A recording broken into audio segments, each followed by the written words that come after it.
Racism was among his top priorities.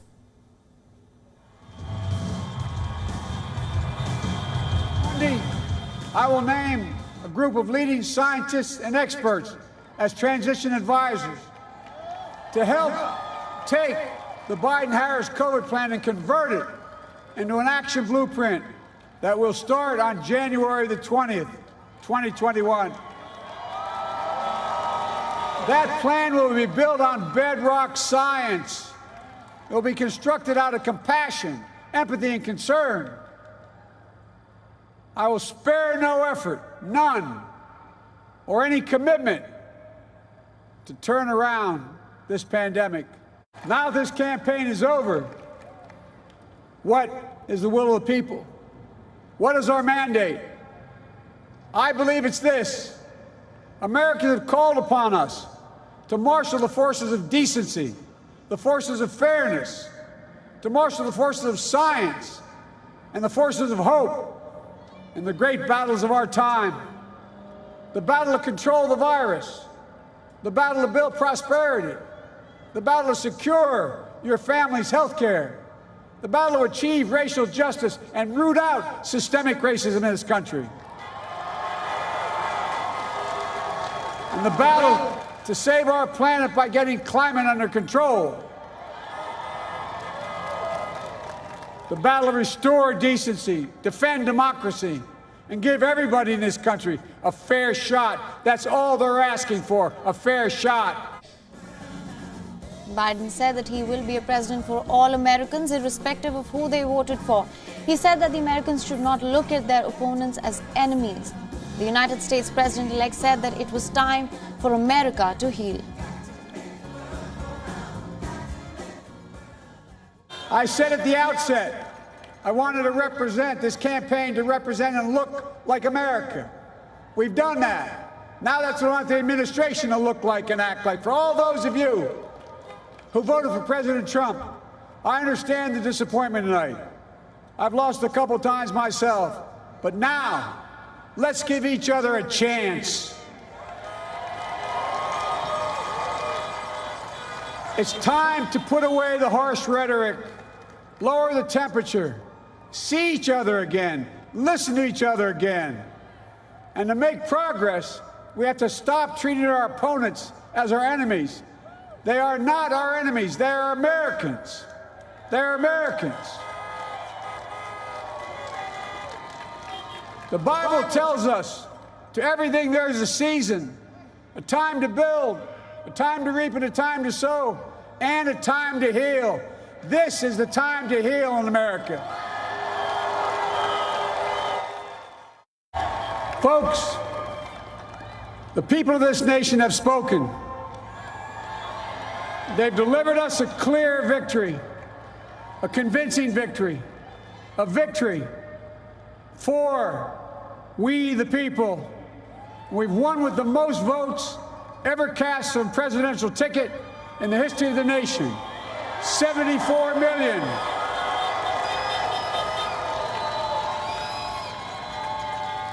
What I must admit has surprised me. Tonight, we're seeing all over this nation, all cities and all parts of the country, indeed across the world, an outpouring of joy, of hope, renewed faith in tomorrow, bring a better day. And I'm humbled by the trust and confidence you've placed in me. I pledge to be a president who seeks not to divide, but unify, who doesn't see red states and blue states, only sees the United States. And work with all my heart, with the confidence of the whole people, to win the confidence of all of you. And our political advisor and former Republican strategist Reena Shah is joining us live from Washington, D.C. Reena, thank you so much for joining us. First, let's talk about Joe Biden's first speech since becoming the president-elect. What do you think about it? It was an incredible speech. It was one that just made me feel so proud to be an American. to hear the values that he spoke about, to hear the unification that he spoke about.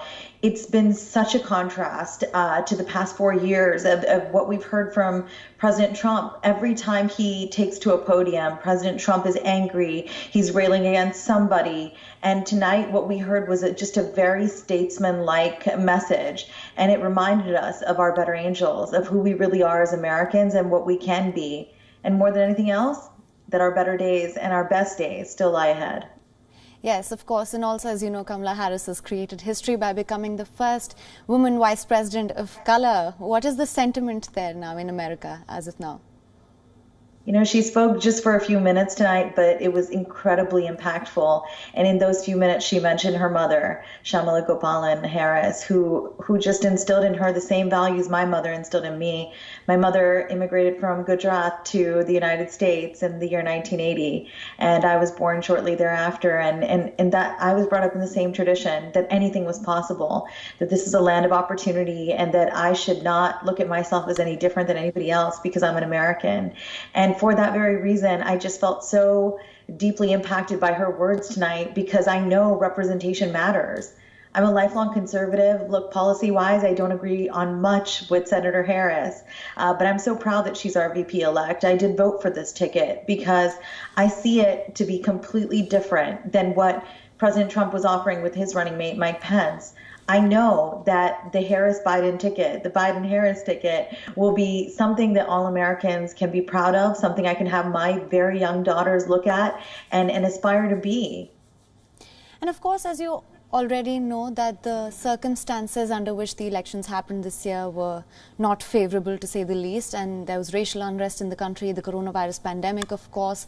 Yet Joe Biden has emerged victorious, and a lot of people would actually also say that Trump's loss can be attributed to his handling of the COVID pandemic. What do you think of that? You know, the stark truth is that the numbers were very close. If you break them down, you do see that Joe Biden has a greater lead than Hillary Clinton had on Trump back in 2016. He's over 4 million past Trump in the popular vote. However, we know that the electoral college vote is what comes down to, and that vote count is he's soaring towards what Trump achieved in 2016, which is the 300 range. And that is just remarkable. On the one hand, it tells you that, yes, the vast majority of Americans did want President Biden. However, so many millions voted for President Trump. And that leaves a lot of people scratching their heads, because his handling of the pandemic, in my opinion, was so abysmal that really should have sunk a lot more votes. But what we saw in these 4 years is that Republicans really unified behind this president. And there were a couple reasons for that. The scare tactics, the fear tactics that the Republican National Committee employed when they talk about Democrats, when they campaign against Democrats, really painted Democrats out to be as if they were going to lead us to socialism tomorrow. So I think on that hand, they really made this campaign between Biden and Trump out to be one that was about tax cuts versus tax hikes. And I think there are a lot of Americans that made a decision, unfortunately, that they were fine with the behavior of President Trump, even though he acted like a wannabe dictator and he may very well these next 74 days until Biden's inauguration. People made a choice. Some of us decided to put country above party. Like I said, I'm a lifelong Republican, but I voted for Biden and Harris this time. When you talk about the fear tactic, what do you mean there? So really, the Republican playbook has been, especially this year, to say that Democrats are going to lead you towards socialism. Democrats are going to raise your taxes to an unreasonable account. Democrats are going to make this more of a nanny state. They're going to regulate the heck out of you, which means that America will not be as competitive and innovative as capitalism has made it. So Republicans really tried to scare the country by really promoting that fiscal message of saying, we are the party that will cut your taxes. We are the party that will not regulate you to the point where you feel suffocated and that you may have to shut down your businesses. What they won on, unfortunately, was that. I think there were Republicans who said to themselves that, you know what, I'm fine with the behavior of this president if that means that more money is in my bank account at the end of the day. That really makes me sad and scared because, to be honest, we are living in such an unusual time. These so many months of this pandemic ravaging our country, leaving over 235,000 of our fellow Americans dead from the coronavirus. At what point are we willing to say that the economics don't matter? The economy doesn't matter if we're not alive to enjoy it. And so that's the point where I think, again, it's Republicans like me who had to make a choice and cross party lines. But there were so many more Republicans who just decided to go with Trump because they wanted to keep more money in their pocketbook. And as you of course know, Trump remains defiant, and so do his supporters. They're not ready to accept Joe Biden's win yet. So what do you think is going to happen in the days to come? Like I said, it's 74 days until the inauguration of Joe Biden and Kamala Harris on January 20th. Our Constitution is laid out, and it has not detailed this specifically. If a president refuses to concede, the Constitution has made clear that January 20th is the inauguration day, and there will be one president that day. And so the hope is that even though President Trump has not committed to a peaceful transition of power, that he will respect that norm here in the United States. Look, he may not give a concession speech, which is traditional of candidates that lose to do. It's a classy thing to do. But in my opinion, the president is not a very classy person. He's not legally required to give a concession speech, though. So in these 74 days, what I think we will see him do is employ his legal team to pursue whatever action is necessary in the courts, to perhaps do recounts in states like Wisconsin, even Pennsylvania, which we know was a deciding factor today, and put Joe Biden over that 270 threshold. So there's about 5 states that the Trump campaign is really, really worried about, and I think we'll seek legal action in. So that's what can be expected. It may be a rough ride. It may be a bumpy ride. As we know, this president is very unpredictable. So who knows what his behavior will be like in these 74 days. I do believe he may be quite dangerous in the 74 days. He may take actions that we are not okay with, that we've not really seen in modern history from an American president. So I really think we ought to still be very buckled up and somewhat nervous. But look, the decision has been made. The math is in the favor of Joe Biden. He has been elected as the 46th president of the United States. And so Trump knows he has to go on January 20th. But again, he is allowed to seek whatever legal recourse he believes he's entitled to. So I do believe we'll see them do that. And of course, Joe Biden has, I've mentioned this before, Joe Biden has reiterated that leading the country out of the coronavirus pandemic and racial unrest will be his top priorities. How do you think he will be able to lead the country out of this crisis? Look, number one, I think your audience must know is that, look, if you follow American politics, or you're just somebody who even reads a little bit, you know that the Obama administration, with Vice President Biden in that role, was committed to having the best of American minds at the table, whether they were in science or environment or banking, finance, what have you. They would seek the most elite, most educated from the most top institutions in our country to surround them. What we've seen with President Trump is almost the opposite. There's been nothing but chaos in his White House these past 4 years, and chaotic in the staff turnover as well. It's just been a turnstile, if you will, to see the number of staff changes. And they're really not the best people. They're people who are yes men, truly political, not experts in their fields. So that is absolutely what we can expect, again, of Biden, is to surround himself with the best of the best, the people who are committed to putting science, data, facts, truth, all at the forefront, and hopefully leading us out of this thing sooner than later, so that we can resume some normalcy. And also, because we have an Indian audience listening to me right now, I must say, President Trump referred to India as a filthy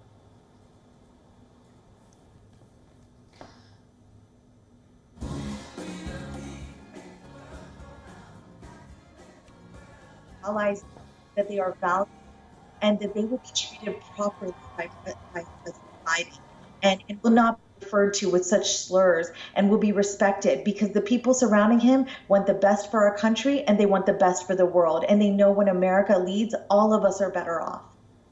All right, Reena Shah, thank you so much for joining us with all those inputs. Happy to. Thank you for having me.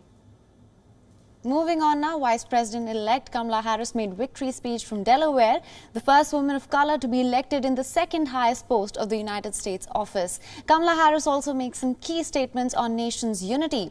She said that Americans have saved the democracy of the country and congratulated Biden for his win. She then went on to say Joe is a healer, a uniter. Listen in. Times have been challenging, especially the last several months. The grief, sorrow, and pain, the worries and the struggles. But we have also witnessed your courage, your resilience, and the generosity of your spirit. For 4 years, you marched and organized for equality and justice, for our lives and for our planet. And then you voted.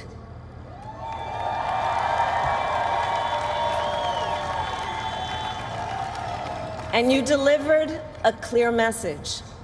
You chose hope and unity, decency, science, and yes, truth.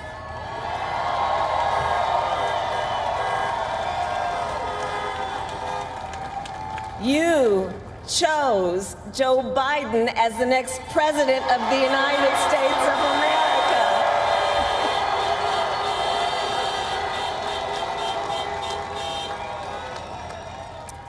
And Joe is a healer, a uniter, a tested and steady hand, a person whose own experience of loss gives him a sense of purpose that will help us as a nation reclaim our own sense of purpose, and a man with a big heart who loves with abandon.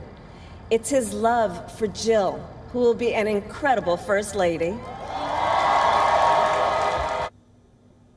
Harris thanked Joe Biden for breaking the barriers and appointing a woman as vice president. She said that black women are the backbone of the U.S. democracy and thanked her late mother and all the women in generations before for their support and remarkable work.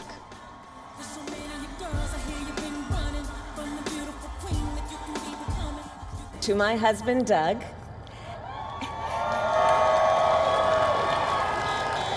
and our children, Cole and Ella, and my sister Maya, and our whole family, I love you all more than I can ever express.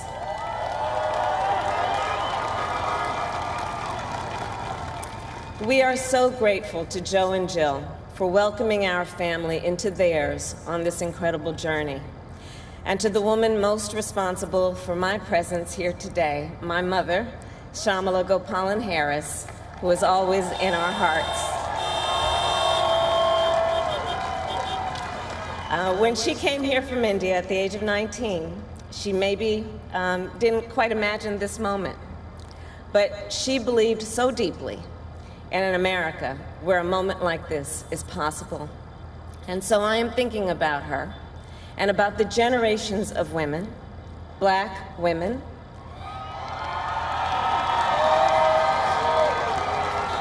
Asian, white, Latina, Native American women who throughout our nation's history have paved the way for this moment tonight. Women who fought and sacrificed so much for equality and liberty and justice for all, including the black women who are too often overlooked, but so often prove they are the backbone of our democracy.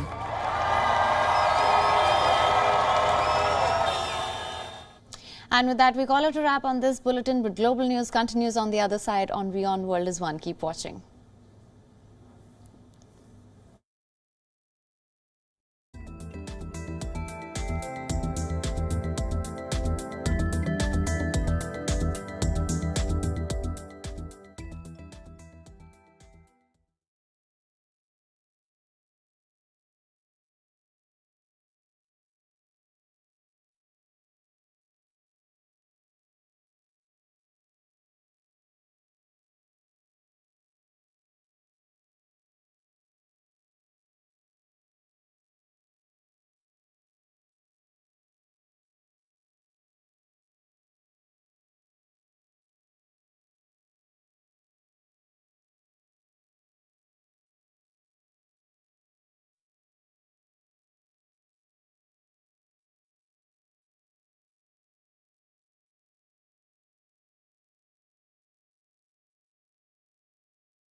Hello and welcome. You're watching WION World is One. I'm Hem Kaur Saroya. The result of the US election, of course, our top focus. Let's start by looking at the top stories. The people of this nation have spoken. They've delivered us a clear victory, a convincing victory, a victory for we the people. Joe Biden makes his first speech as president-elect, seeking to build unity in a divided United States. Biden vows to fight the raging pandemic in the United States, saying that no efforts will be spared. The AP called Pennsylvania and Nevada in favor of Biden's, giving him 290 electoral votes, passing the 270 threshold needed to win. What a testament it is to Joe's character that he had the audacity to break one of the most substantial barriers that exists in our country and select a woman as his vice president. Shattering several glass ceilings, Kamala Harris makes history with her election as Joe Biden's vice president. Harris, who has Indian roots, becomes the first woman, first Black American and first Asian American to win the second highest US office.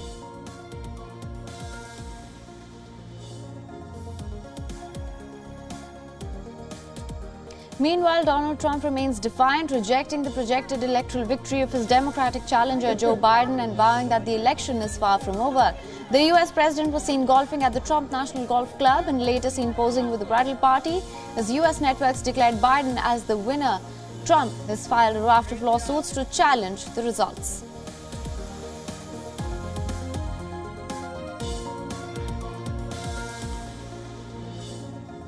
Biden's victory set off a flood of congratulations and reactions from across the globe. Indian Prime Minister Narendra Modi congratulates the new president-elect, says he looks forward to working with the new president. Congratulatory messages pour in from across European, African and Asian leaders.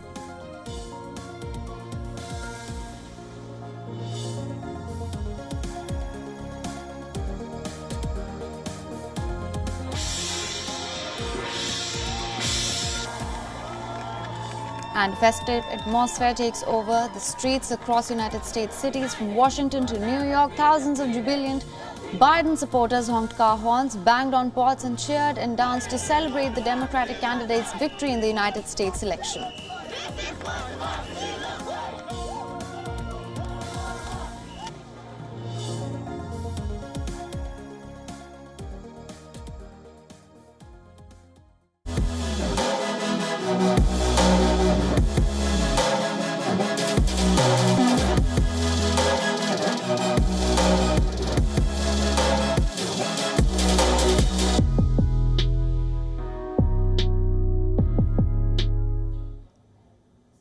After 4 days of uncertainty, America finally has a winner. Joseph Robinette Biden Jr. has been elected as the 46th President of the United States of America. The race appeared tight in the first couple of days after the election day, but in the end, Biden pulled through with ease. Here's how the numbers stack up at the moment. Joe Biden is at 290 electoral votes, 20 more than what is needed to clinch the White House. In the end, it was his home state, Pennsylvania, that pushed Biden across the line. As you can see, he needed 270. He is comfortably over that mark at 290. Soon after, the state of Nevada was also projected for him. 3 states are left to be called: Alaska and North Carolina, where Trump is leading, and Georgia, which is headed for a recount. But results in these 3 states don't matter anymore because Biden, as you can of course see, has already crossed the 270 mark. Crucial to his victory was the blue wall in the Midwest. We are talking about the 3 states here: Michigan, Wisconsin. Another key victory for Biden was in Arizona. Bill Clinton in 1996 was the last Democrat to win the state. Let's now tell you about the popular vote. Biden is at 50.6%. Trump is at 47.7%. The difference is more than 4 million votes. Post the announcement, Biden tweeted saying, "America, I'm honored that you have chosen me to lead our great country. The work ahead of us will be hard, but I promise you this, I will be a president for all Americans, whether you voted for me or not. I will keep the faith that you have placed in me." In his first speech after winning the White House, Joe Biden called for unity among all Americans. In his first speech since becoming the president, President-elect of the United States.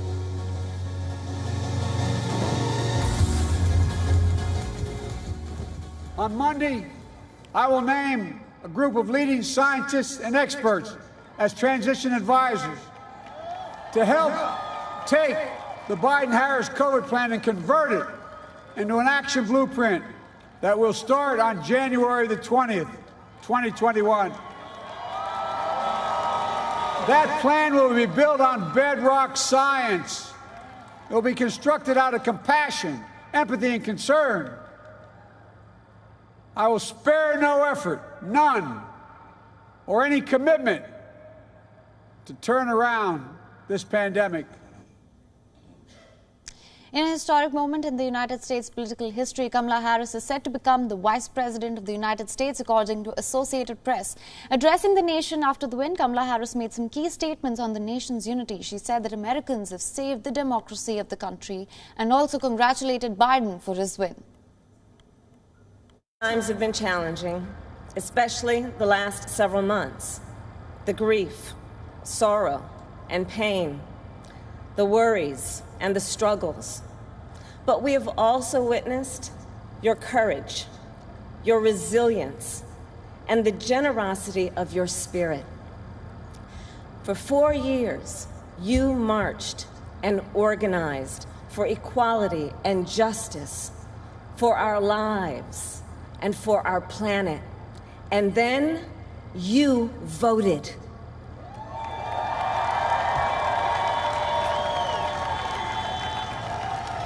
And you delivered a clear message. You chose hope and unity, decency, science, and yes, truth.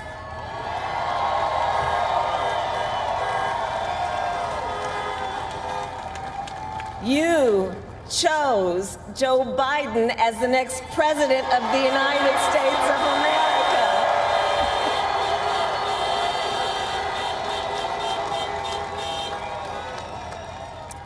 And Joe is a healer, a uniter, a tested and steady hand, a person whose own experience of loss gives him a sense of purpose that will help us as a nation reclaim our own sense of purpose. And a man with a big heart who loves with abandon. It's his love for Jill, who will be an incredible First Lady. For starters, Kamala Harris as the Vice President shatters all glass ceilings in the United States presidential election history. Harris is now the first woman of color and also the first Indian-American woman to take the office. Once a top challenger of Biden's during the 2020 Democratic primaries, Kamala Harris seems to be the one who ticked all the boxes for the Vice President.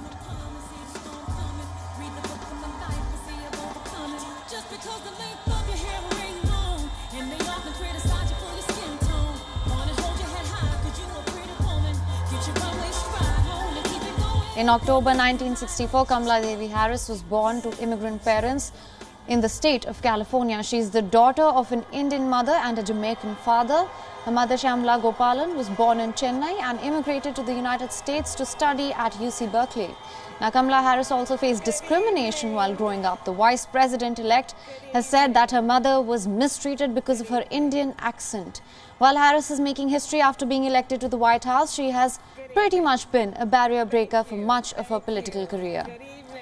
In 2010, Kamala Harris was the first woman of African and South Asian descent to become California's Attorney General.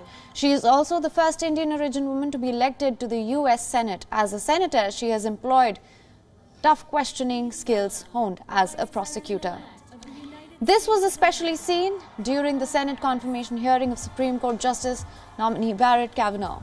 Now, Harris launched her campaign for the Democratic presidential nomination on Martin Luther King Jr.'s birthday in January 2019, but her dream of presidency soon fizzled out after she failed to highlight a particular cause for her campaign. Her only Achilles heel, however, is her failure to enact bold criminal justice reforms. The former Attorney General has been criticized for not being progressive enough. This did not sit well with many black voters during the primaries. The election of Kamala Harris comes at a crucial time in U.S. history, in a country that stands divided on racial issues.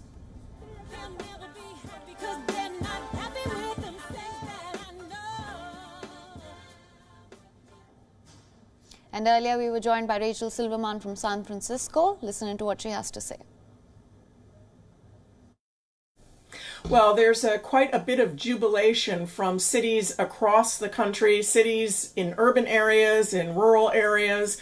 You know, half the country, more than half the country voted for Joe Biden, and many people were really anxious to deliver him the presidency. Of course, almost half the people voted for President Donald Trump, so it's not the entire country that's jubilant, but you can feel the sense of enthusiasm and hope that change is on its way. Well, President Trump has said that he will, that there are lots of legal issues to look at, and he has not indicated that he's willing to concede at this point, nor has he indicated that he's willing to engage in a peaceful transition. This is a situation we're not familiar with here, and I really can't predict what will happen. We will be looking towards President Trump's advisors and towards the senior Republican leadership to speak to the president, to have him take a look at the facts in front of him, that more than half the American populace voted for President-elect Biden, and we expect that come the third week of January, we will inaugurate a new president. Well, President Biden on Monday is going to put together a coronavirus task force, and he has started already bringing the country together, saying that he's going to govern as an American, not as a Democrat or as a Republican. And he has said that on his first day of office, which will be in the third week of January, that he will very quickly sign some executive orders that will do away with some of the things that Donald Trump did. He will put us back into the Paris Climate Accords. He will bring us back to the World Health Organization. He will make it so that dreamers are still allowed to stay in the United States. So the transition from one president to another is quite a complicated process, but he will begin. He's been working on it all along in the last couple of months, and he will begin to make some changes, not as president, but putting his team together starting on Monday. Moving on now, leaders from around the world took to Twitter to congratulate Joe Biden and Kamala Harris on their win. Indian Prime Minister Narendra Modi joined other leaders in tweeting to congratulate Joe Biden on becoming the 46th President of the United States. PM Modi said that he is looking forward to work closely together with Joe Biden to take India-US relations to greater heights. He also shared his heartfelt wishes for Vice President Kamala Harris and said that this success of hers is indeed path-breaking and a matter of pride for all Indian Americans. UK Prime Minister Boris Johnson also took to Twitter to congratulate Joe Biden. He said, US is our most important ally and I look forward to working closely together on our shared priorities. French President Emmanuel Macron also congratulated Joe Biden on Saturday for the winning of the US presidency. He said, Americans have chosen their president. We have a lot to do to overcome today's challenges. Let's work together. Canadian Prime Minister Justin Trudeau congratulated Democrat Joe Biden on his election, saying that he looked forward to building on their extraordinary relationship shared by Canada and the United States. Pakistani Prime Minister Imran Khan also took to Twitter to congratulate the newly elected President of the United States. He said, we look forward to President-elect Biden's global summit on democracy and working with him to end illegal tax havens and stealth of nations' wealth by corrupt leaders. We will also continue to work with the United States for peace in Afghanistan and in the region.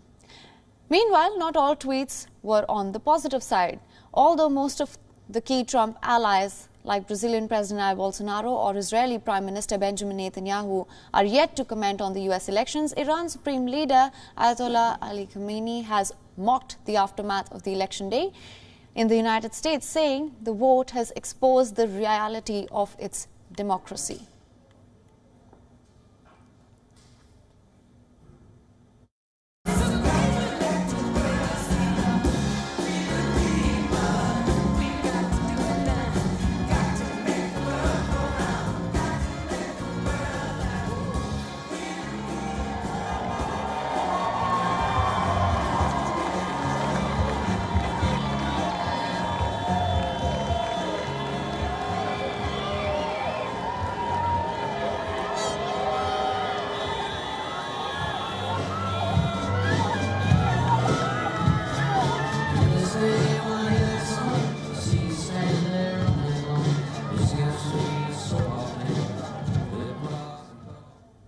Donald Trump, on the other hand, has refused to concede. Trump did not make any comments in his first public appearance after Joe Biden emerged as the winner of the 2020 presidential election. He was golfing at the Trump National Golf Club in Sterling, Virginia, when major television networks projected his rival had won.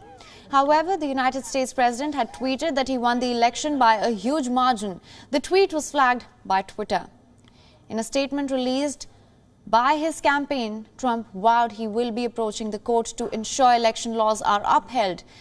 Now, calling the election far from over, Trump has said that Joe Biden has not been certified as the winner of any states. Trump also added in a statement that legal votes decide who is the president, not the news media. Trump claimed that the American people are entitled to honest election, which means counting of all legal ballots and not counting illegal ballots. Doubling down on his claim of election fraud, Trump accused Biden campaign and Democratic Party of engaging in wrongdoing. Trump supporters too have refused to accept Biden's victory. They staged a protest in Michigan and called on Trump to continue his fight against the Democrats.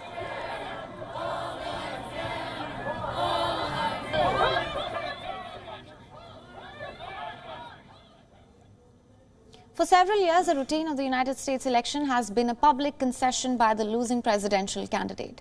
Now, and for several years, one message in the public concession remained the same, calling the country to come together and support the new president. Several presidential candidates on either side of the political spectrum have faced defeats. All of them have pledged and supported the winner in their concession speech. Magnanimity, grace, unity and acceptance have been the hallmarks of concession speeches for defeated presidential candidates throughout the past 3 decades of the U.S. history. In 1992, after losing to Bill Clinton, George Herbert Walker Bush called on Americans to set the differences of the campaign aside and rally behind their new president.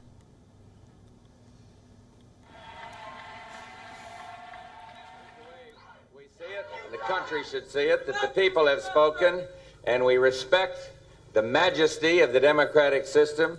I just called Governor Clinton over in Little Rock and offered my congratulations. He did run a strong campaign. I wish him well in the White House, and I want the country to know that our entire administration will work closely with his team to ensure the smooth transition of power. There is important work to be done, and America must always come first. So we will get behind this new president and wish him well. In 2008, Senator John McCain lost the historic election, which made Barack Obama the country's first African-American president. McCain highlighted the significance it had for the African-American communities and urged his supporters to work with Obama. In the election of an American president is something I deeply admire and commend him for achieving. This is an historic election, and I recognize the special significance it has for African Americans and for the special pride that must be theirs tonight. I urge all. A little while ago, I had the honor of calling Senator Barack Obama to congratulate him. Please. To congratulate him on being elected the next president of the country that we both love.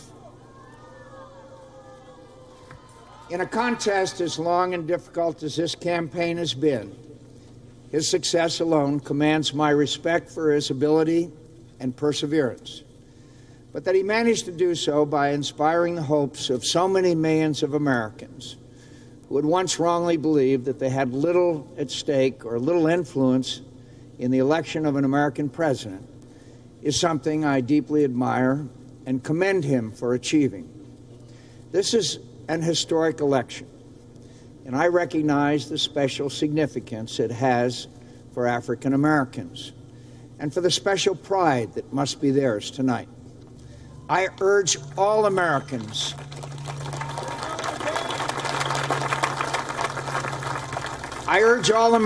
who supported me to join me in not just congratulating him, but offering our next president our goodwill and earnest effort to find ways to come together. In 2016, when Donald Trump won the election, Hillary Clinton described her defeat as a painful one, but Clinton called on his supporters to come together and work for America. Last night, I congratulated Donald Trump and offered to work with him on behalf of our country. I hope that he will be a successful president for all Americans. I know how disappointed you feel because I feel it too. And so do tens of millions of Americans who invested their hopes and dreams in this effort. This is painful, and it will be for a long time. But I want you to remember this. Our campaign was never about one person or even one election. Joe Biden has been declared the winner, but Trump is not looking to accept the defeat. Trump has refused to concede. This has made several people question whether Trump will give a concession speech. A Category 2 hurricane and has caused 35 inches of rainfall in some places. That's a lot. And that's all the time that we have on this edition of the News Bulletin. For more updates on the US election results, stay tuned to WION World is One.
Thanks for staying with us. You're watching Beyond World is One. My name is Mohammed Saleh. So finally, the wait is over. The United States has got its president-elect, and it is Joe Biden. And this has been an incredibly hard-fought and a bitter election that has now provisionally come to an end, with Joe Biden having been declared as president-elect. We'll be getting you all the updates from the United States. But first, let's take a look as to what is making headlines at this hour. The people of this nation have spoken. They've delivered us a clear victory, a convincing victory, a victory for we the people.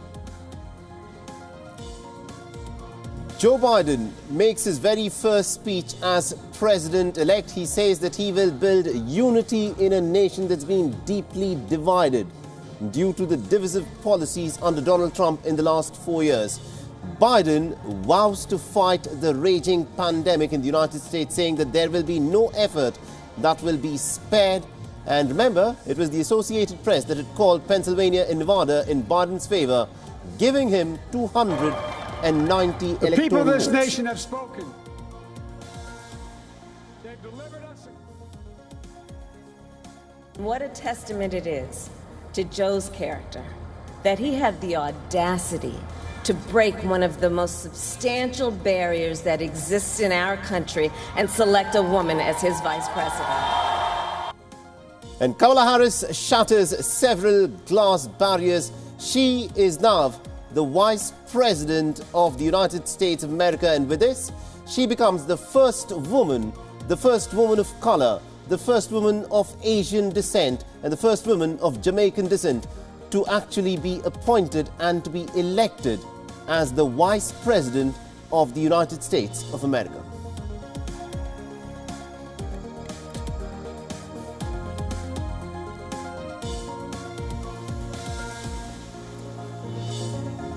But Donald Trump, of course, remains pretty defiant. He's rejected the projected electoral victory of his Democrat challenger Joe Biden and has vowed that the election is far from over. So while Joe Biden was put forth as president-elect, the incumbent president, Donald Trump, actually went off to play some golf.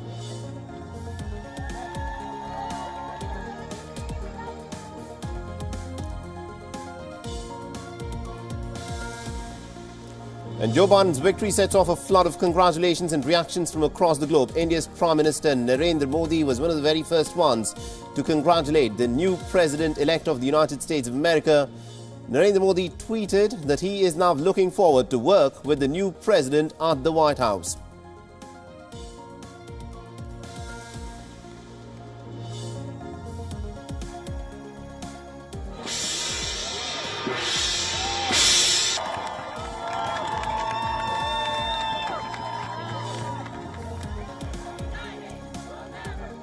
And a festive atmosphere takes over the streets across the United States. From Washington, D.C. to New York, thousands of jubilant Biden supporters honked car horns. They banged pots and pans and also cheered and danced to celebrate the Democrat candidate's victory as the President of the United States.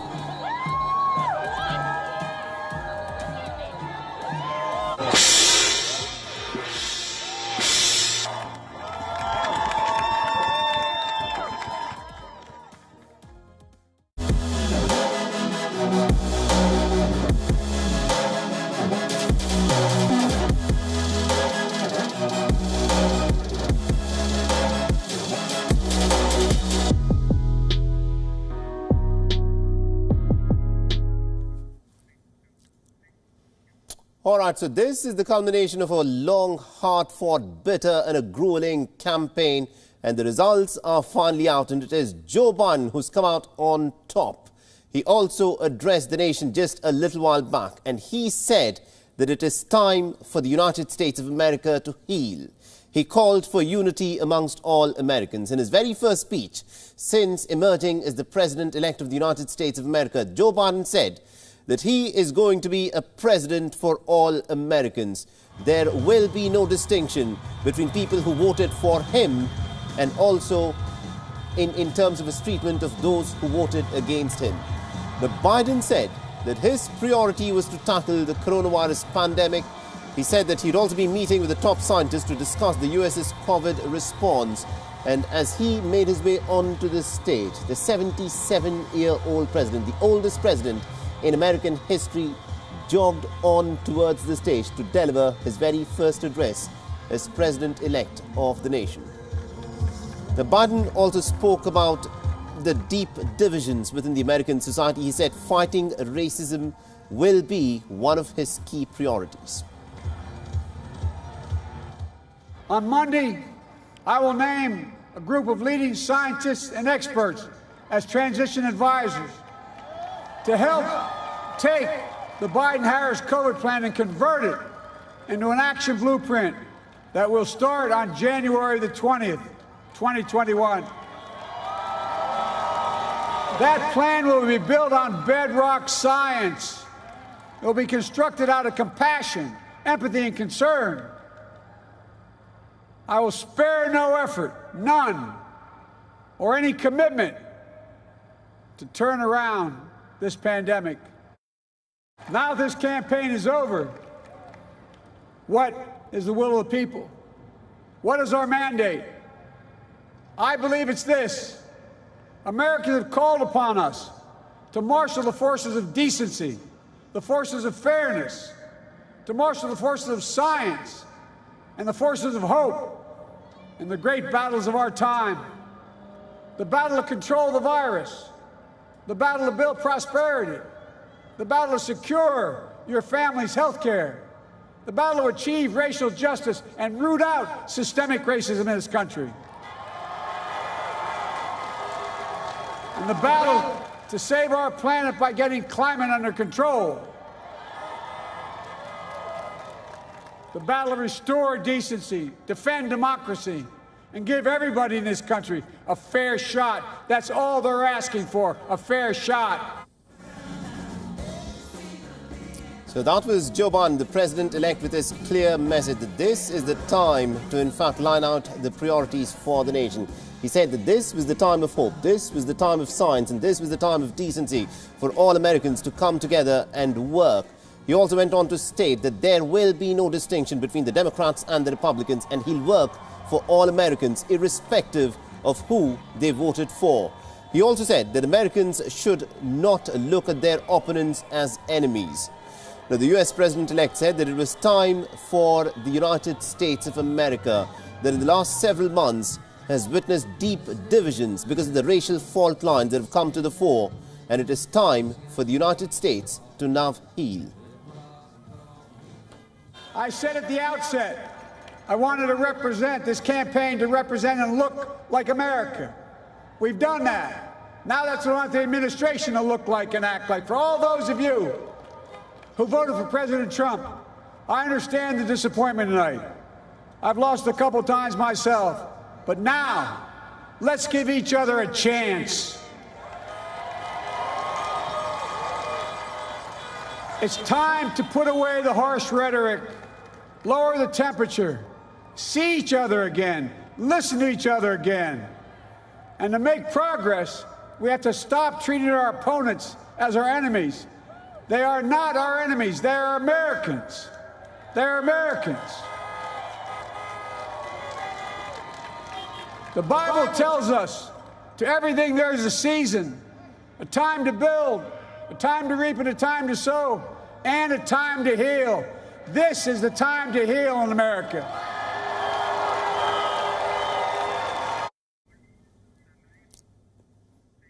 All right, so that was President-elect Joe Biden there with his message to the nation in his very first address after the results were called. He said that this is time for the United States of America to, in fact, heal. He also went on to state that this is a time where the United States of America will have to come forth and show its unity in terms of how it, in fact, goes on and operates. And to give us more sense of what is in fact happening in terms of the elections and also the mood in the United States right now, we're joined in by Rachel Silverman, who's joining us live from San Francisco. Rachel, thank you very much indeed for joining us here on this broadcast on WION.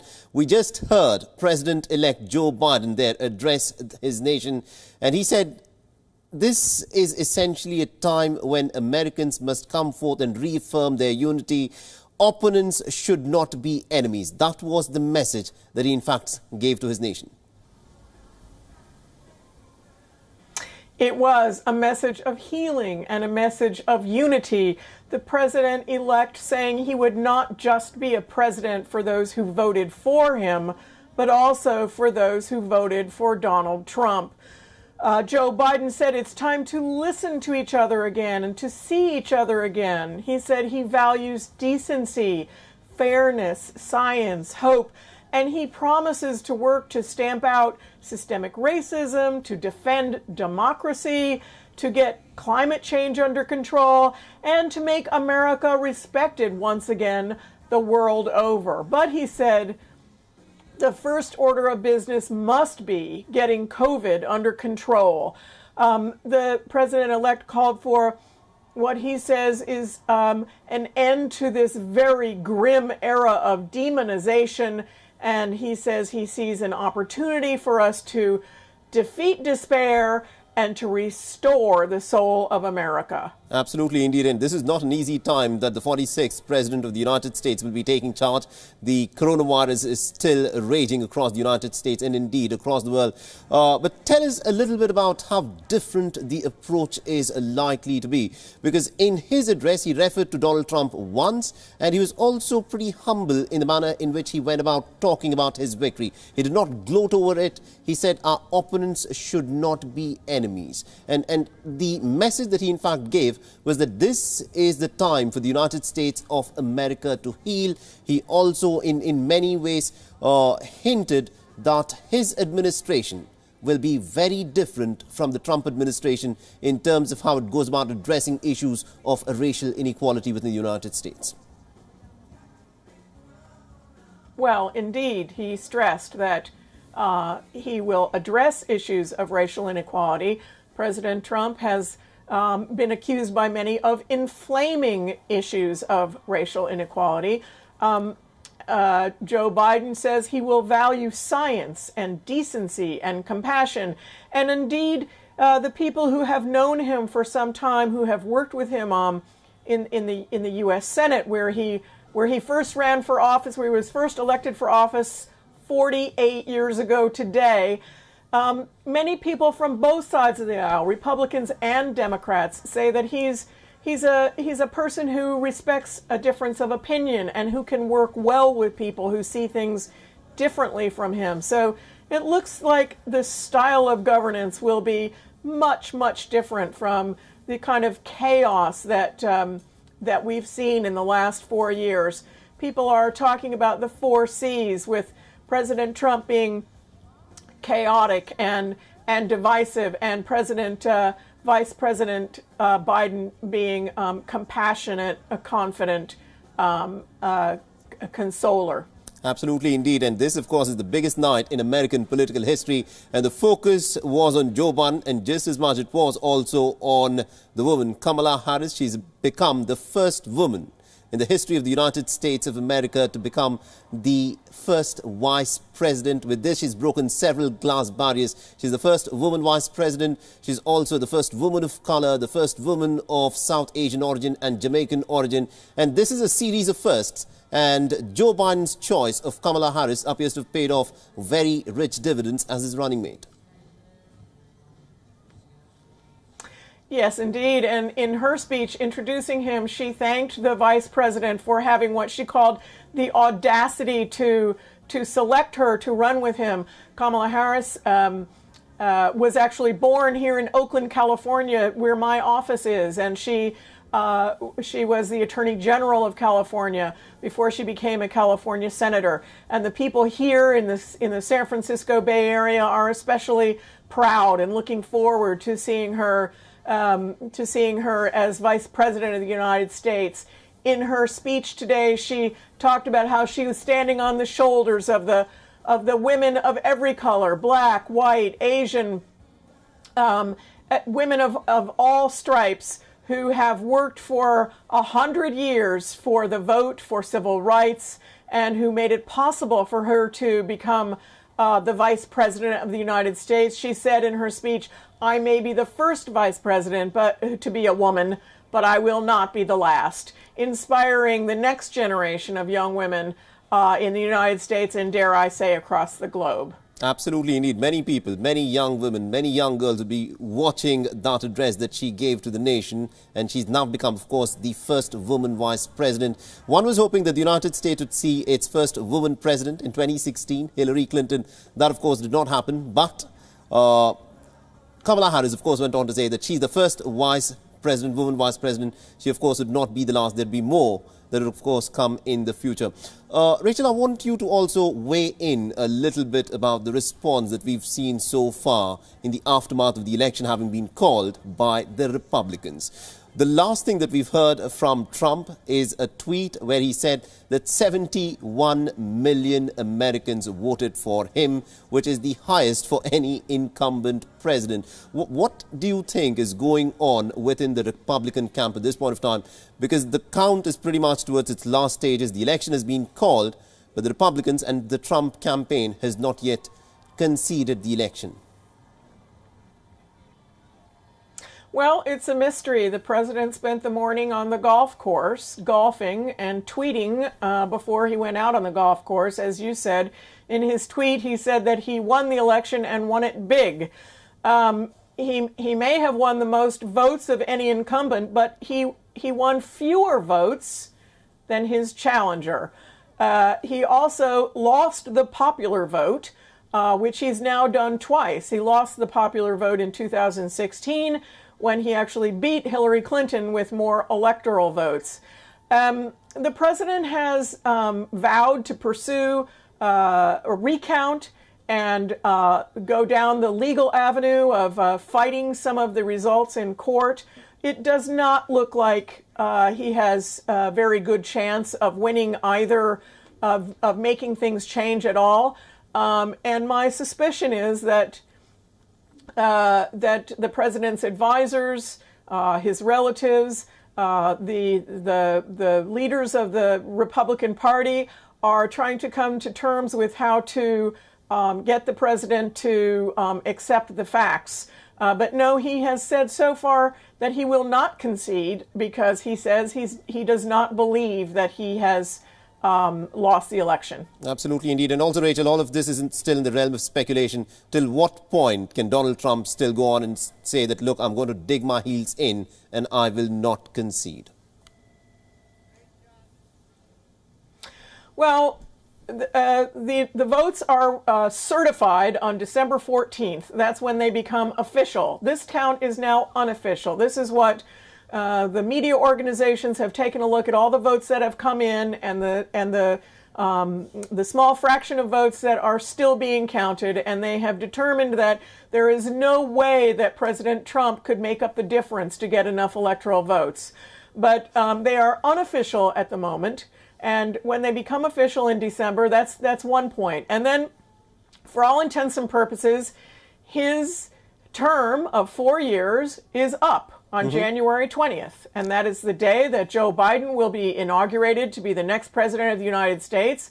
And on that day, when Joe Biden goes in for his inauguration, the movers will move out the Trump's personal effects and they will move in the Biden's personal effects. And that's the way it's been done for a couple of 100 years. Absolutely, indeed. And also this election, although by the looks of it is pretty much all but over, but it also has in many ways exposed the deep divisions within the American politics, because almost half of the electorate actually did go on to vote for Donald Trump. Not many people expected that this would be the kind of victory that Joe Biden would have. Many people thought that his victory would be much more convincing, but this election appears to have gone right down to the wire. You know, the question that I want to ask you is, with this being the scenario, with Donald Trump still enjoying such vast popularity, how easy is it going to be for Joe Biden to pull things along, because the majority in Senate is still not guaranteed? It will be difficult, but Joe Biden has a reputation as a person who listens and is able to make compromises. He has a long history of friendships and collegial relationships in the Senate and the House of Representatives. And people are saying that Joe Biden is exactly the man for this kind of job. It's never easy being president of the United States. It's always much easier pushing forward your agenda when you have both the lower and the upper house dominated by your party. But this is a country where many people recognize where something has got to be done. There has got to be a reset.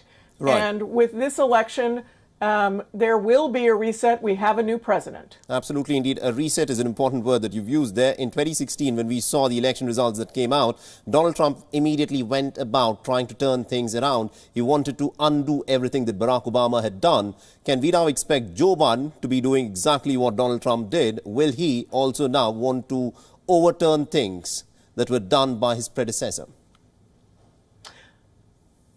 Well, we have some indication that Joe Biden plans to sign a series of executive orders as soon as he takes office, some of them overturning some of what Donald Trump has done. Amongst them, Biden plans to immediately sign the United States back onto the Paris Climate Accords. He immediately plans to bring the United States back to the World Health Organization. Those are two of the many things that Joe Biden has promised that he will do quickly, and those are things that he can do by executive order. All right, we'll have to leave it there. Thank you very much indeed, Rachel Silverman, for joining us and getting us all those insights. This is an election that has been watched around the world. It's been an exciting affair. It's, of course, dragged on for so long. The election night effectively has become an election week. But what result it has thrown out? Joe Biden is the 46th president-elect. And also Kamala Harris is the Vice President of the United States of America. And clearly, a lot will, of course, be spoken about this woman who's broken so many of these glass barriers. And she is also the first woman president. She's the first woman of color. She's the first woman of Asian descent, the first woman of Jamaican descent. And she, of course, has made history with the fact proving that in the American elections, it is possible for a woman and also for a daughter of an immigrant to in fact aspire to the biggest office in the land. Let's take a look as to the profile of Kamala Harris and as to what she brings to the table as the Vice President of the United States of America. We'll leave you with this report. Thanks for watching. Kamala Harris was born in Oakland, California. Her mother, Shyamala, was a breast cancer scientist from India. Her father was of Jamaican origin. Kamala is the elder of two siblings. She and her sister Maya were raised by her mother after their parents separated. In her autobiography, The Truths We Told, Kamala writes that her mother adopted Oakland's black culture. She knew that her mother's adopted homeland would see Maya and me as black girls, and she was determined to make sure we would grow into confident, proud black women. Kamala's identity as a black woman sticks with her through her career. When Kamala was in school, her mother took up a teaching job in Canada. Kamala and her sister moved to Montreal along with their mother. Upon returning to the US, Kamala Harris enrolled herself in one of the country's prominent black campuses, the Howard University. She studied law there. Kamala describes the 4 years at Howard as one of the most formative experiences of her life. For me, Howard is home, the family that you chose. In 2003, Kamala Harris became the district attorney for San Francisco. Very soon, she became the first woman and the first black person to serve as California's Attorney General. Kamala describes herself as a progressive prosecutor, but not many agree. Kamala entered the Senate in 2017. One of the highlights of her term as a junior senator was the interrogation of Judge Brett Kavanaugh in the Mueller probe. Kamala announced her presidential race in 2019. What made her run for office? She says it was the urge to change the system from within. Kamala took on Biden during the primary debates, but soon she had to end her candidacy over shortage of funds.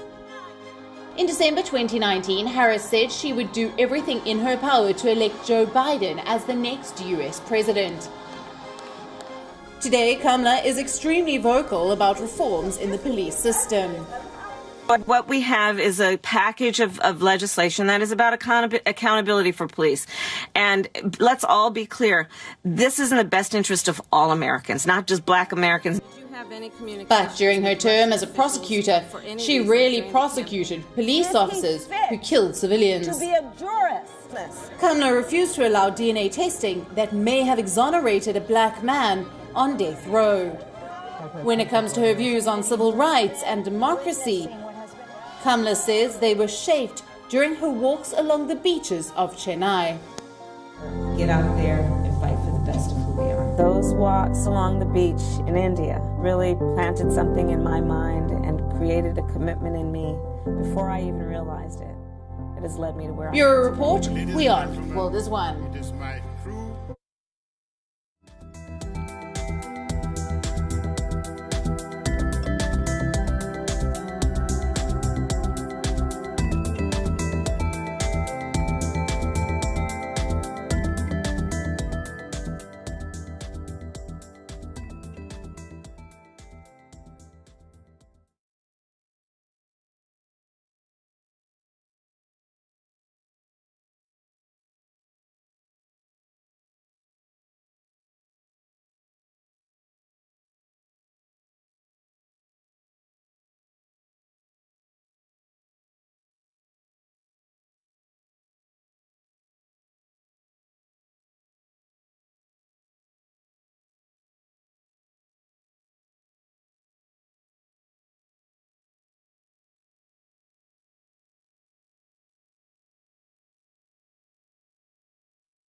Welcome back. So after 4 days of uncertainty, the United States of America finally has a winner.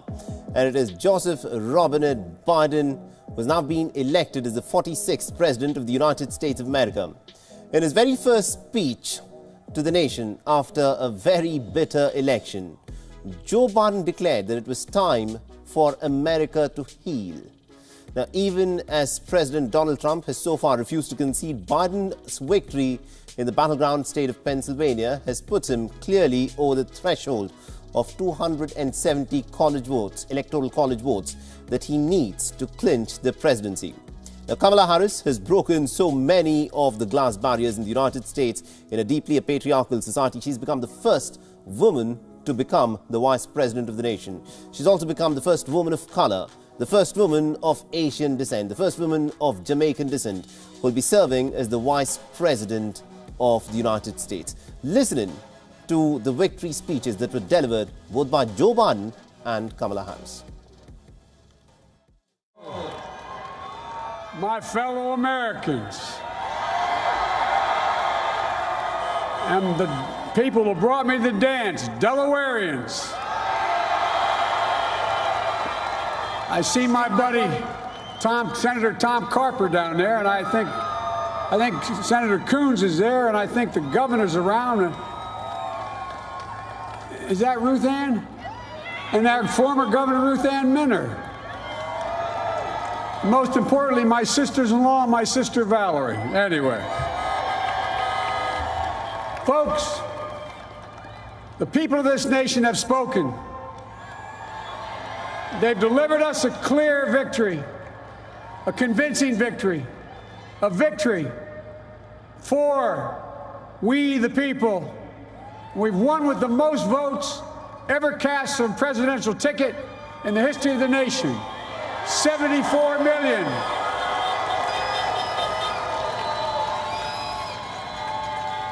What I must admit has surprised me. Tonight, we're seeing all over this nation, all cities and all parts of the country, indeed across the world, an outpouring of joy, of hope, renewed faith in tomorrow, bring a better day. And I'm humbled by the trust and confidence you've placed in me.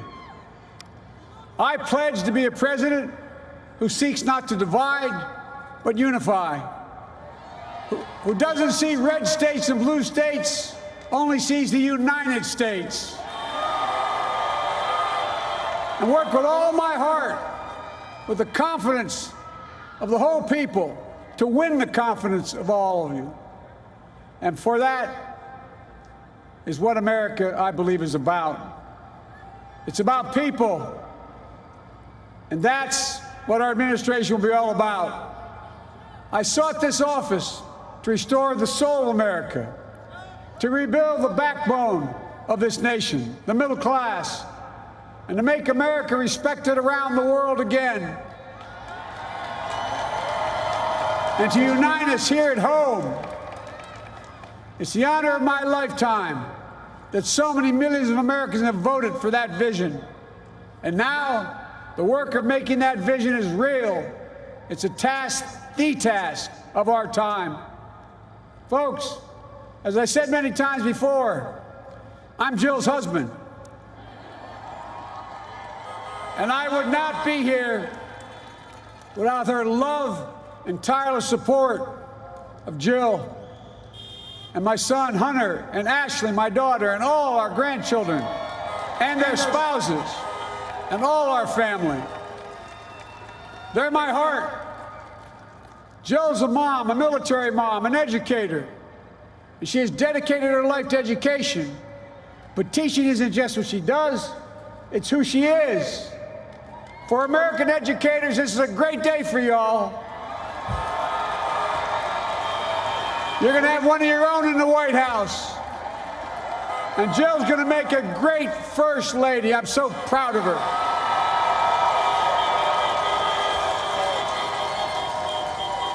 And I'll have the honor of serving with a fantastic Vice President who you just heard from, Kamala Harris,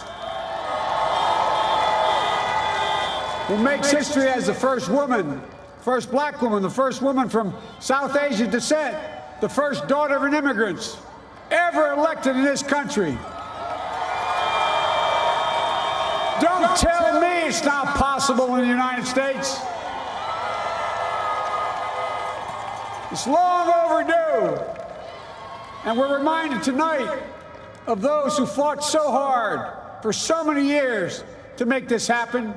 But once again, America's bent the arc of the moral universe more toward justice. Kamala, Doug, like it or not, your family, you become an honorary Biden. There's no way out. All those of you who volunteered and worked the polls in the middle of this pandemic, local elected officials, you deserve a special thanks from the entire nation. And to my campaign team and all the volunteers and all who gave so much of themselves to make this moment possible, I owe you.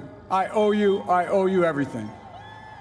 And to all those who supported us, I'm proud of the campaign we built and ran. I'm proud of the coalition we put together, the broadest and most diverse coalition in history. Democrats, Republicans, Independents, progressives, moderates, conservatives, young, old, urban, suburban, rural, gay, straight, transgender, white, Latino, Asian, Native American.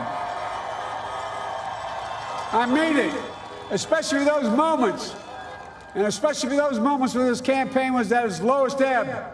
The African-American community stood up again for me. You've always had my back, and I'll have yours. I said at the outset, I wanted to represent this campaign to represent and look like America. We've done that. Now that's what I want the administration to look like and act like. For all those of you who voted for President Trump, I understand the disappointment tonight. I've lost a couple times myself, but now let's give each other a chance. It's time to put away the harsh rhetoric, lower the temperature, see each other again, listen to each other again. And to make progress, we have to stop treating our opponents as our enemies. They are not our enemies. They are Americans. They're Americans. The Bible tells us, to everything there is a season, a time to build, a time to reap and a time to sow, and a time to heal. This is the time to heal in America.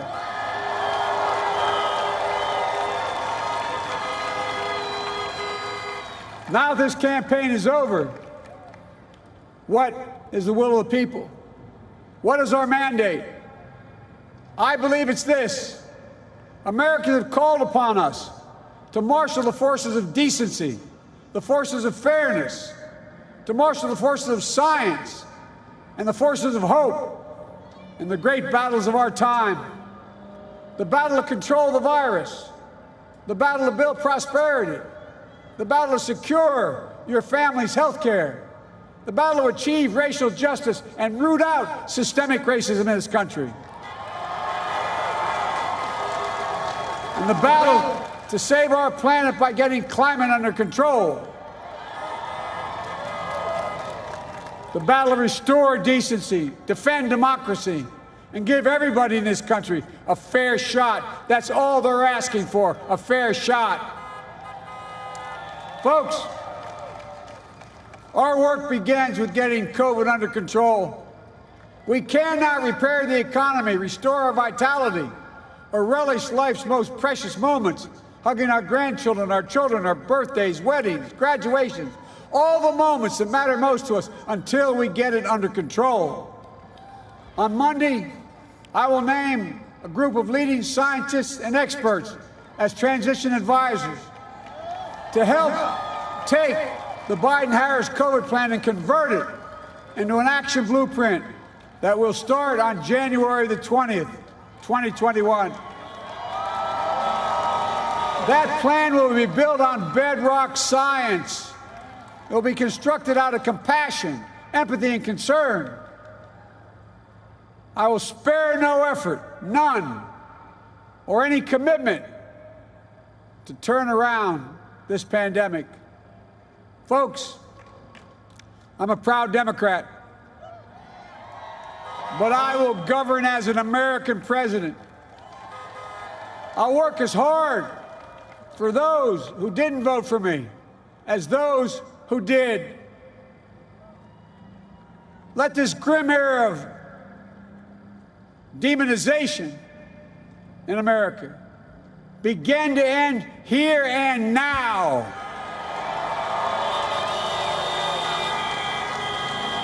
The refusal of Democrats and Republicans to cooperate with one another, it's not some mysterious force beyond our control. It's a decision, a choice we make.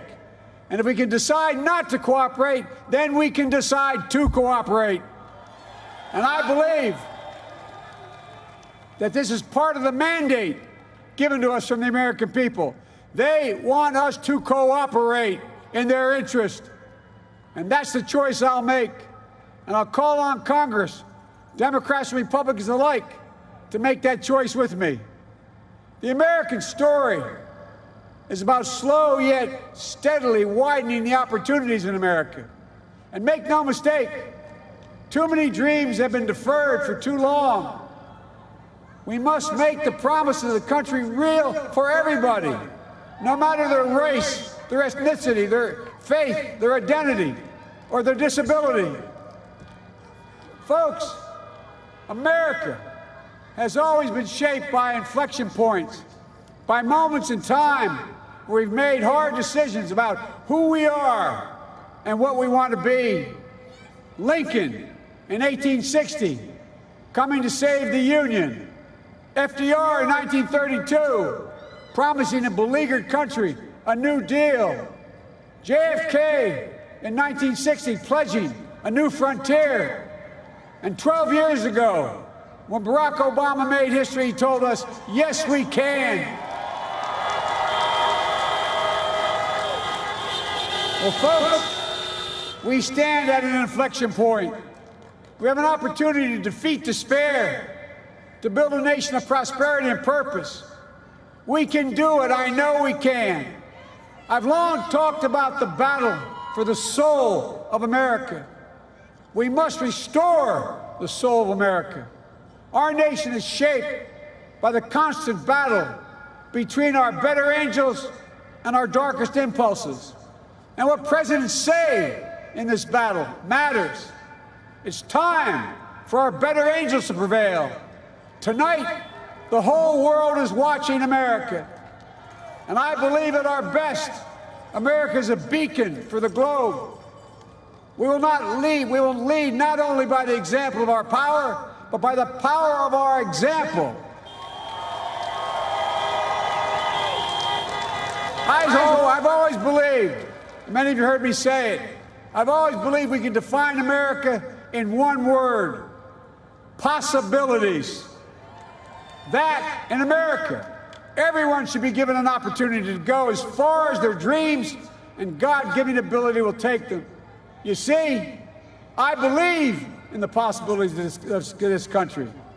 We're always looking ahead to an America that's freer and more just, ahead to an America that creates jobs with dignity and respect, ahead of America that cures diseases like cancer and Alzheimer's, ahead to an America that never leaves anyone behind, ahead of America that never gives up, never gives in. This is a great nation. It's always been a bad bet to bet against America. We're good people. This is the United States of America, and there's never been anything we've been not able to do when we've done it together. Folks, in the last days of the campaign, I began thinking about a hymn that means a lot to me and my family, particularly my deceased son, Bo. It captures the faith that sustains me and which I believe sustains America. And I hope it can provide some comfort and solace to 230,000 Americans who've lost a loved one to this terrible virus this year. My heart goes out to each and every one of you. Hopefully this hymn gives you solace as well.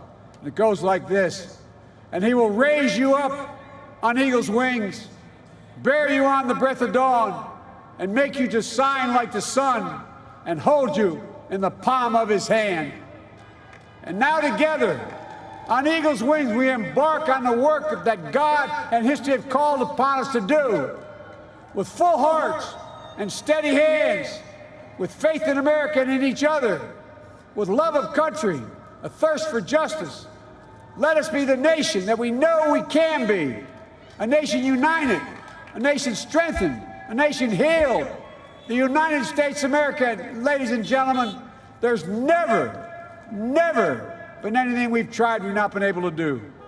So remember, as my grandpapa, our grandpapa used to say when I walked out of his home when I was a kid up in Scranton, he said, "Joey, keep the faith."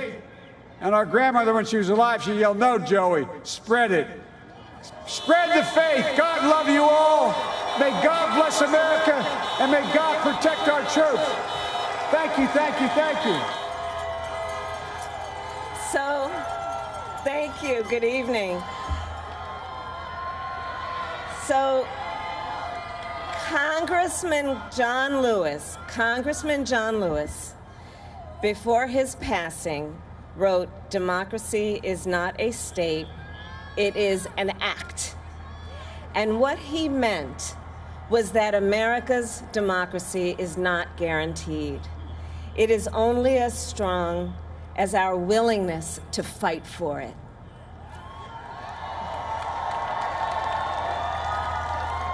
To guard it and never take it for granted. And protecting our democracy takes struggle, it takes sacrifice, but there is joy in it, and there is progress, because we, the people, have the power to build a better future.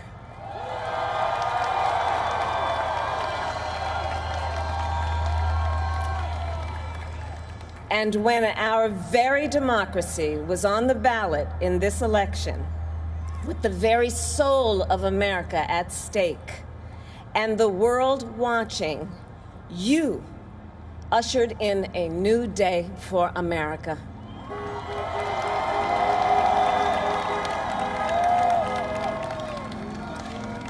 To our campaign staff and volunteers, this extraordinary team, thank you for bringing more people than ever before into the democratic process. And for making this victory possible. To the poll workers and election officials across our country who have worked tirelessly to make sure every vote is counted, our nation owes you a debt of gratitude.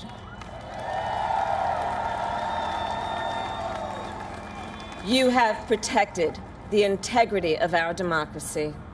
And to the American people who make up our beautiful country, thank you for turning out in record numbers to make your voices heard.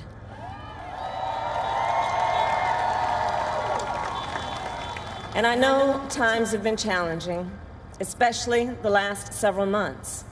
The grief, sorrow, and pain, the worries and the struggles. But we have also witnessed your courage, your resilience, and the generosity of your spirit. For 4 years, you marched and organized for equality and justice, for our lives and for our planet. And then you voted.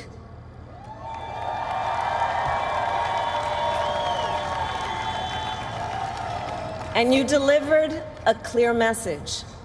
You chose hope and unity, decency, science, and yes, truth.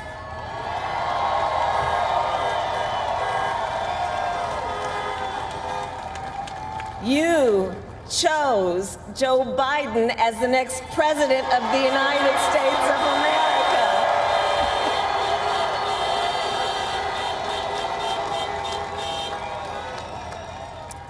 And Joe is a healer, a uniter, a tested and steady hand, a person whose own experience of loss gives him a sense of purpose that will help us as a nation reclaim our own sense of purpose, and a man with a big heart who loves with abandon.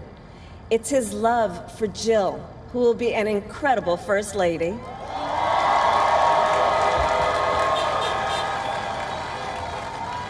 It's his love for Hunter and Ashley and his grandchildren and the entire Biden family.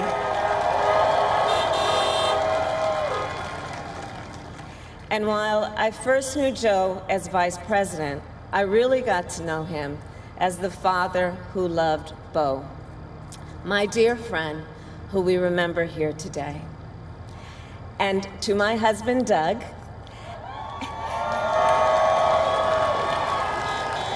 and our children, Cole and Ella, and my sister Maya, and our whole family, I love you all more than I can ever express.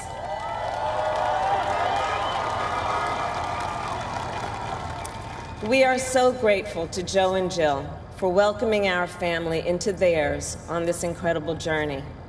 And to the woman most responsible for my presence here today, my mother, Kamala Harris, who is always in our hearts. When she came here from India at the age of 19, she maybe didn't quite imagine this moment, but she believed so deeply in an America where a moment like this is possible. And so I am thinking about her and about the generations of women, Black women,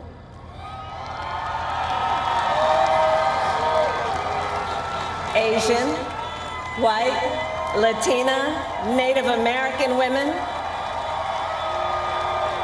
who throughout our nation's history have paved the way for this moment tonight. Women who fought and sacrificed so much for equality and liberty and justice for all, including the Black women who are often, too often, overlooked, but so often prove they are the backbone of our democracy.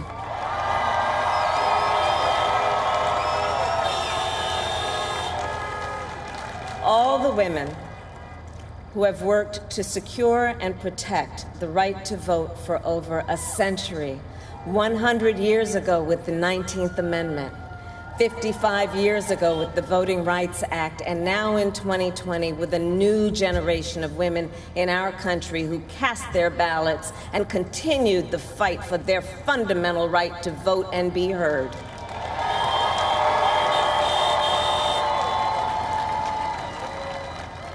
Tonight I reflect on their struggle, their determination, and the strength of their vision to see what can be unburdened by what has been. And I stand on their shoulders. And what a testament it is to Joe's character that he had the audacity to break one of the most substantial barriers that exists in our country and select a woman as his vice president.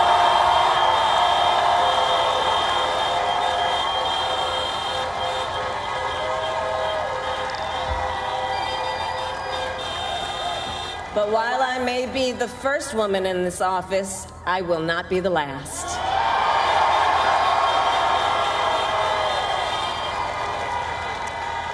Because every little girl watching tonight sees that this is a country of possibilities. And to the children of our country, regardless of your gender, our country has sent you a clear message. Dream with ambition, lead with conviction, and see yourselves in a way that others may not, simply because they've never seen it before. But know that we will applaud you every step of the way.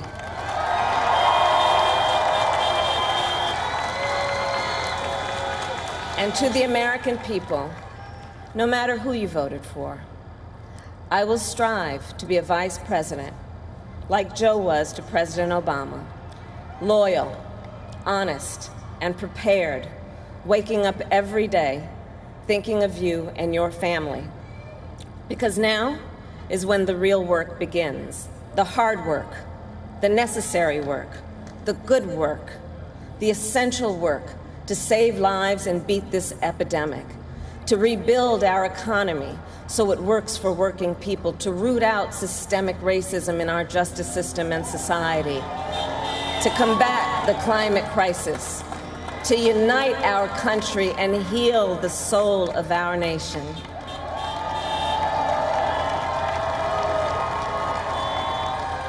And the road ahead will not be easy, but America is ready, and so are Joe and I.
welcome. You're watching WION World is One. I'm Hem Korsaroy. Our major focus this morning, of course, is on the United States, where Joe Biden has emerged victorious as the 46th President of the United States, and Kamala Harris is the first woman of color to become the Vice President of the United States. But first, let's look at the top stories.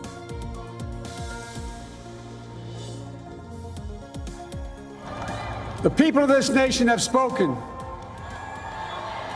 They've delivered us a clear victory, a convincing victory, a victory for we the people.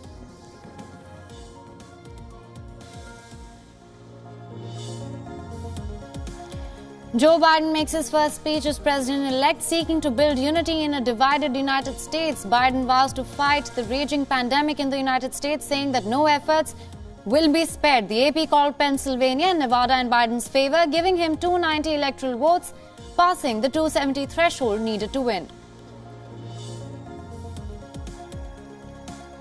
What a testament it is to Joe's character that he had the audacity to break one of the most substantial barriers that exists in our country and select a woman as his vice president. Shattering several glass ceilings, Kamala Harris makes history with her election as Joe Biden's vice president. Harris, who has Indian roots, becomes the first woman, first black American and first Asian American to win the second highest U.S. office.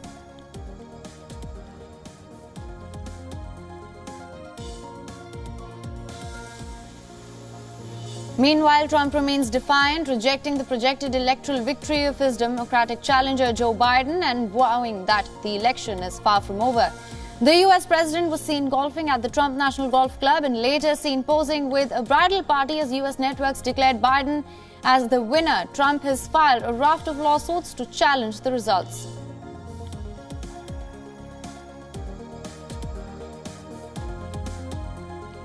Biden's victory set off a flood of congratulations and reactions from across the globe. Indian Prime Minister Narendra Modi congratulates the new president-elect, says he looks forward to working with the new president. Congratulatory messages also poured in from across European, African and Asian leaders.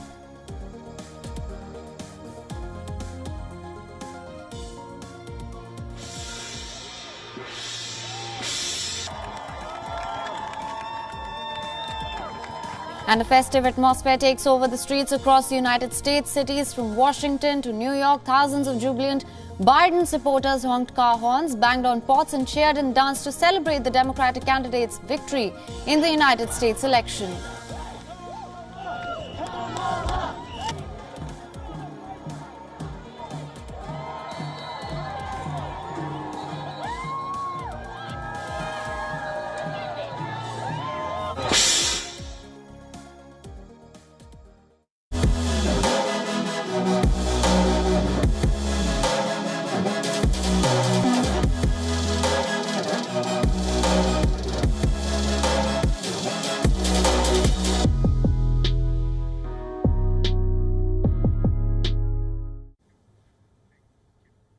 Joe Biden called for unity among all Americans in his first speech since becoming the president-elect, of the United States. Biden has said that his priority was to tackle the coronavirus pandemic, and he said that he will be meeting with top scientists to discuss the U.S. COVID response. He said that he will come up with a blueprint on the COVID response soon. Biden also said that fighting racism was among his priorities. Listen in. On Monday, I will name a group of leading scientists and experts as transition advisors to help take the Biden-Harris COVID plan and convert it into an action blueprint that will start on January the 20th, 2021. That plan will be built on bedrock science. It will be constructed out of compassion, empathy, and concern. I will spare no effort, none, or any commitment to turn around this pandemic. The campaign is over. What is the will of the people? What is our mandate? I believe it's this. Americans have called upon us to marshal the forces of decency, the forces of fairness, to marshal the forces of science and the forces of hope in the great battles of our time. The battle to control the virus, the battle to build prosperity, the battle to secure your family's health care, the battle to achieve racial justice and root out systemic racism in this country, and the battle to save our planet by getting climate under control, the battle to restore decency, defend democracy, and give everybody in this country a fair shot. That's all they're asking for, a fair shot. Former Ambassador to the United States, Arun Singh, is joining us live from New Delhi. Thank you so much for joining us. Could you begin by telling us what this would mean for Joe Biden and Kamala Harris's win would mean for India? I think we can expect that the India-US relationship would continue to consolidate. We found since 2000 that there is a broad bipartisan support in the US for the India relationship. The new phase was started by President Bill Clinton, a Democrat, when he visited India in 2000. And after that, President George Bush, a Republican, did the Civil Nuclear Cooperation Agreement with India, which completely transformed the relationship. Subsequently, President Obama, a Democrat, visited India twice in his tenure, which no US president has ever done, and visited India on our Republic Day in 2015. He declared India a major defense partner, and he expressed support for India's permanent membership of UN Security Council. And then President Trump, a very unusual Republican, a maverick in some way, who undermined several of US relationships, but took the India relationship forward by putting India on Strategic Trade Authorization Level 1, highest level technology releases meant for friends and closest partners. He visited India in February this year, the last year of his term. Yeah. And last year in September in Houston, he joined the Indian Prime Minister at a rally of 50,000 Indian Americans, which is very unusual for a US president to join a rally for a visiting Indian leader. So one can see that step by step, whichever party comes to power, the relationship has advanced because there is a convergence of interest. And President-elect Biden himself has consistently been supportive of the India relationship. Way back in 2001, as chairman of the Senate Foreign Relations Committee, he had written a letter to the then President George Bush asking for removal of sanctions against India. And I remember in 2006, he had given an interview to a news agency where he had said that his dream was that by 2020, the strongest relationship in the world would be the India-US relationship. So we are now at 2020, and he has the opportunity to realize that and take that forward. And on 15th August this year, on our Independence Day, a special statement had been issued on his behalf to the Indian American community, to India, where he had said that he would be fully supportive of India on the issue of cross-border terrorism and other challenges that India faces on its border. And I think we in India can take legitimate and immense pride in the fact that a person of Indian origin, Senator Kamala Harris, has reached the highest position that any woman has reached in the United States, and certainly any person of Indian origin has done. So I think it's a new era, and there is a new basis for further consolidating the relationship. All right, Ambassador Arun, just for more clarity on that, Prime Minister Modi has congratulated Joe Biden and Kamala Harris. What are the changes now that we can expect with this transition of government? You know, the transition process takes time in the US. So right now there's a president-elect. Normally by this time, the person who loses the election concedes. And even in 2016, soon after the elections and the trends were clear, Hillary Clinton had called Donald Trump to concede the election.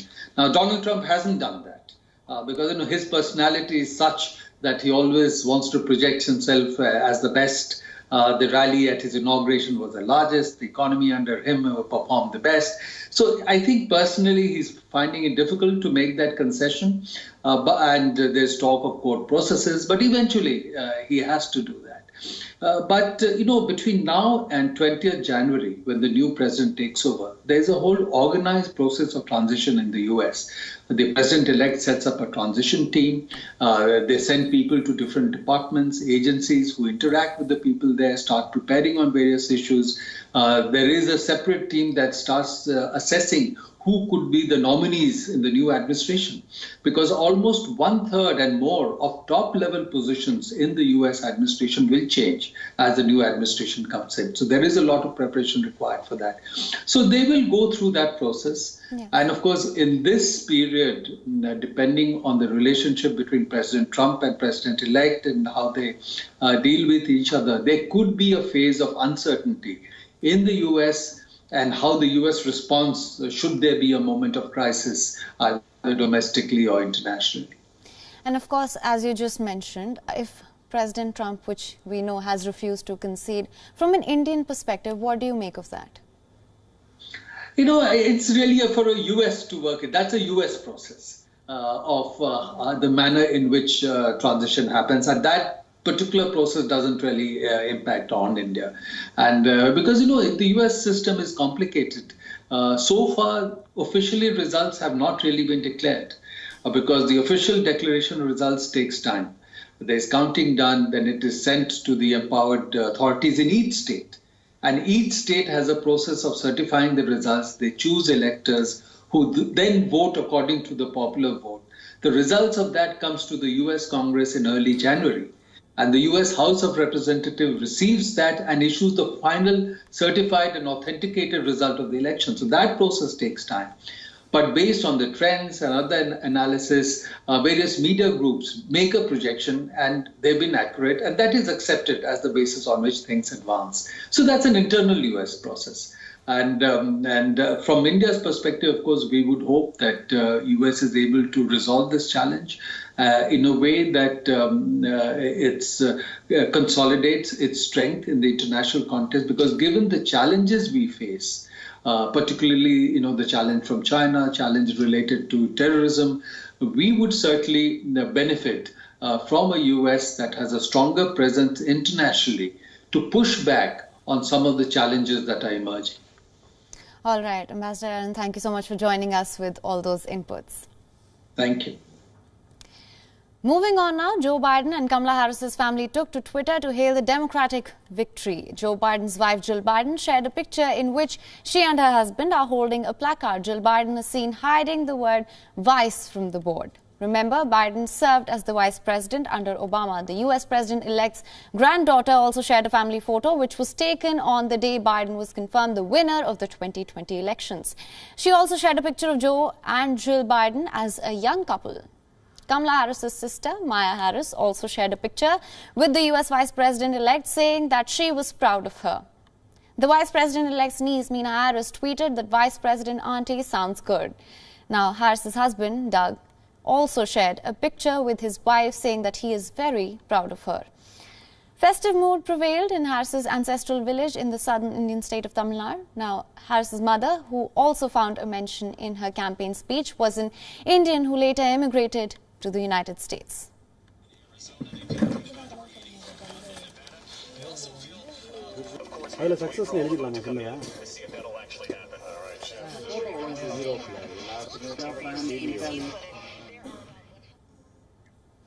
President-elect Joe Biden's victory over Donald Trump has sparked celebrations all across the United States. Large crowds of people gathered in New York's Times Square, waving signs and flags to celebrate Joe Biden's victory. Some of the banners read, 7th November, the happiest day for the United States of America. Outside the White House, people streamed into Black Lives Matter Plaza to dance, wave signs and take pictures. The jubilant celebration followed days of vote counting after Tuesday's election, culminating in the projection on Saturday morning that Joe Biden had won the presidency. Hundreds of Biden supporters gathered in San Francisco's Castro district to celebrate Joe Biden's election. A pickup truck drove around the streets with a band playing in the bed. Biden supporters waved flags, banged on pots and pans and sang and danced through the streets. I can tell you that the emotion is palpable. People are so excited for a president that will have empathy and kindness and actually represent all Americans. It means so much to have a president that will acknowledge that gay people, lesbians, bisexual, transgenders are actually exist, and then represent them with policy. We could not be happier to have Kamala Harris as our Vice President-elect and Biden as President-elect. Biden supporters flooded the streets in downtown Los Angeles to stage a victory march for Joe Biden in Oakland, where Vice President-elect Harris was born. People expressed hometown pride in her, making of history as the first woman of color to get elected to the second highest office in the United States. In Philadelphia, Boston, and other cities around, people poured spontaneously into the streets to celebrate the historic moment. We'll never be defeated. The people unite.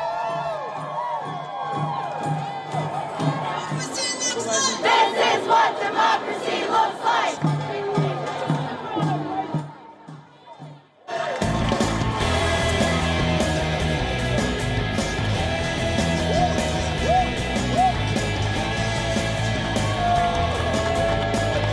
I heard screaming outside.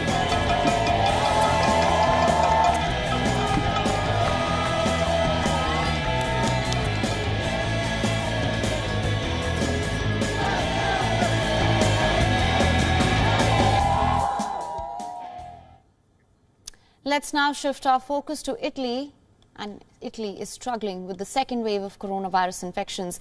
The number of cases continues to rise every day. Hospitals in many Italian cities are overwhelmed with increased admissions, and with this surge, the intensive care wards have taken a hit.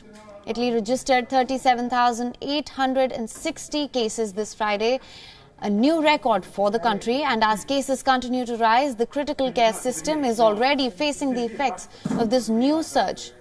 Doctors and nurses are working round the clock to treat the infected patients while looking for beds to accommodate the new patients.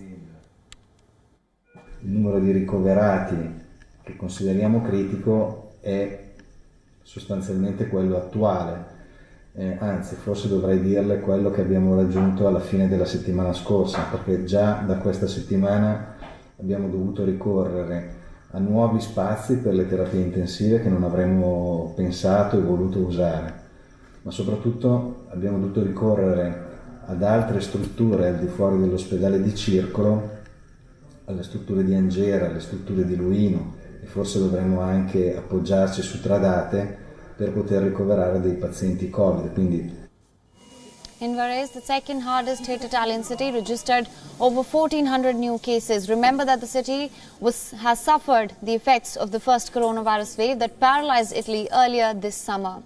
And once again, the city is now under a lockdown. Hospitals say that the red zone this time is Varese and its surrounding villages, as opposed to other neighboring areas, which was the case during the first surge.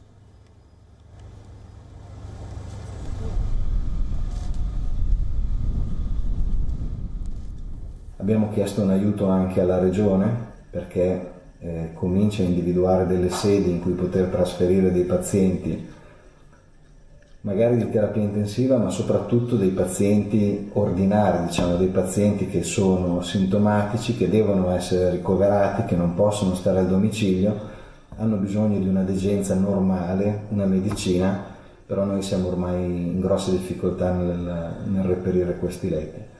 Abbiamo chiesto un aiuto anche alle strutture private vicino a noi, quindi ci stiamo muovendo su più fronti. Moving on now, Indian Army Chief General M. Naravane met his Nepalese counterpart General Purnachandra Thapa to discuss measures to further bolster ties between the two armies.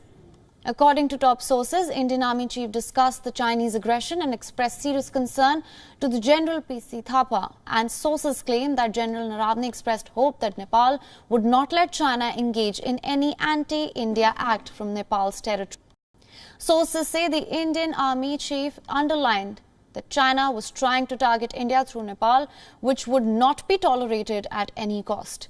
General Thapa has in turn assured that China would not be allowed to use its territory. Sources say General Naravane has assured all support and help to Nepal's sovereignty. General Naravane is currently in Kathmandu on a 3-day visit. His visit is largely aimed at resetting ties between the two nations after it came under severe strain following a bitter border row. Now, Nepal had issued a new political map that claimed Kalapani, Lempadura and Lepu Lake as part of its own territory earlier this year. The Indian Army chief also held talks with Nepalese Prime Minister KP Sharma Oli during a courtesy call. Oli said that India and Nepal have a long-standing relationship. General Naradne was also conferred to honorary rank of General of the Nepali Army.